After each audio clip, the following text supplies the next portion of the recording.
If you've ever seen the James Bond film You Only Live Twice, you'll be familiar with the theme tune. And it says, one of the lines in it is, "You only live twice, or so it seems.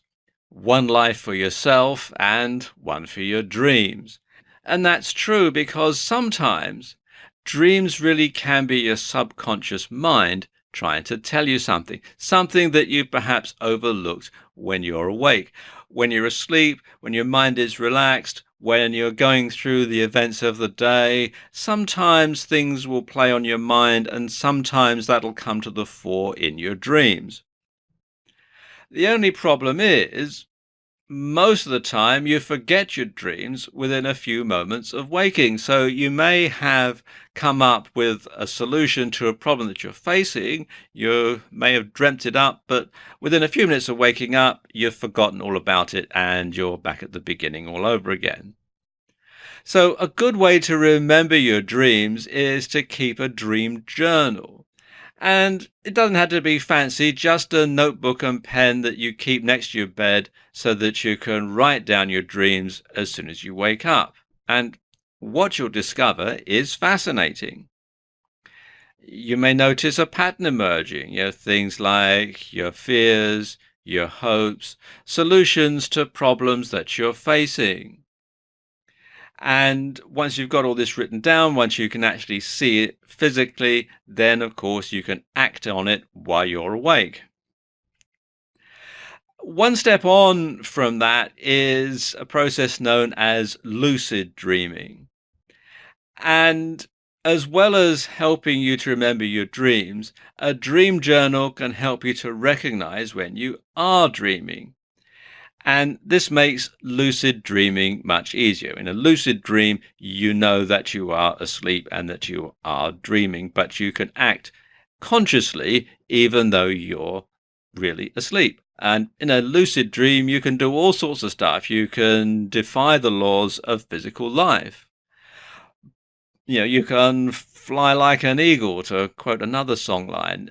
You can do all sorts of things that you would find physically impossible to do in real life. And because you know that you're dreaming, you're not going to run the risk of acting stupid in real life because you know that you're asleep.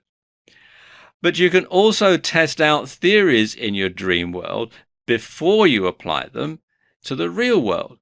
And in this way, you can really harness the power of your subconscious mind. And overcoming fears is a good example. I mean, let's say, for example, you have a fear of public speaking. You could have a lucid dream where you're giving a speech to a big audience at, say, a convention or somewhere like that. And you're giving this speech and everything's fine and you're speaking well and nothing bad happens.